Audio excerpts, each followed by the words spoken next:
Chapter 4. And the word of Samuel came to all Israel. Now Israel went out against the Philistines to battle, and pitched beside Ebenezer, and the Philistines pitched in Aphek.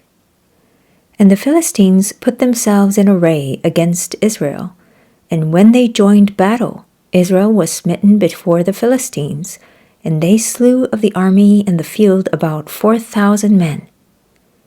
And when the people were come into the camp, the elders of Israel said, Wherefore hath the Lord smitten us today before the Philistines?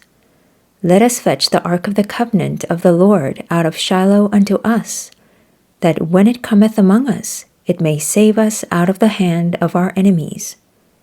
So the people sent to Shiloh, that they might bring from thence the ark of the covenant of the Lord of hosts, which dwelleth between the cherubims. And the two sons of Eli, Hophni and Phinehas, were there with the ark of the covenant of God. And when the ark of the covenant of the Lord came into the camp, all Israel shouted with a great shout, so that the earth rang again. And when the Philistines heard the noise of the shout, they said, What meaneth the noise of this great shout in the camp of the Hebrews? And they understood that the ark of the Lord was come into the camp. And the Philistines were afraid, for they said, God is come into the camp. And they said, Woe unto us, for there hath not been such a thing heretofore. Woe unto us! Who shall deliver us out of the hand of these mighty gods? These are the gods that smote the Egyptians with all the plagues in the wilderness. Be strong and quit yourselves like men, O ye Philistines, that ye be not servants unto the Hebrews, as they have been to you. Quit yourselves like men and fight. And the Philistines fought, and Israel was smitten, and they fled every man into his tent. And there was a very great slaughter, for there fell of Israel 30,000 footmen. And the ark of God was taken, and the two sons of Eli, Hophni and Phinehas, were slain. And there ran a man of Benjamin out of the army, and came to Shiloh the same day with his clothes rent, and with earth upon his head. And when he came, lo, Eli sat upon a seat by the wayside watching. For his heart trembled for the ark of God. And when the man came into the city and told it, all the city cried out. And when Eli heard the noise of the crying, he said, What meaneth the noise of this tumult? And the man came in hastily and told Eli.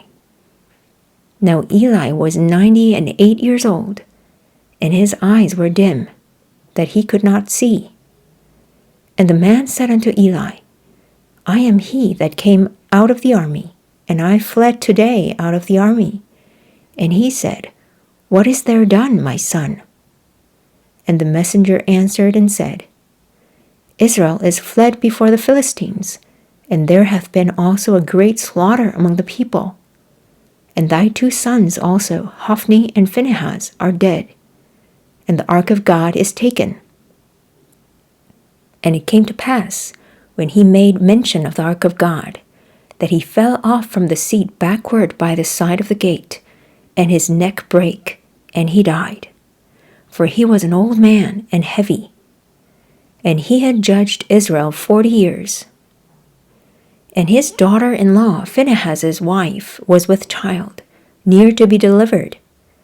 And when she heard the tidings that the ark of God was taken, and that her father-in-law and her husband were dead, she bowed herself and travailed, for her pains came upon her. And about the time of her death, the women that stood by her said unto her, Fear not, for thou hast borne a son. But she answered not, neither did she regard it. And she named the child Ichabod, saying, The glory is departed from Israel, because the ark of God was taken, and because of her father-in-law and her husband. And she said, The glory is departed from Israel, for the ark of God is taken.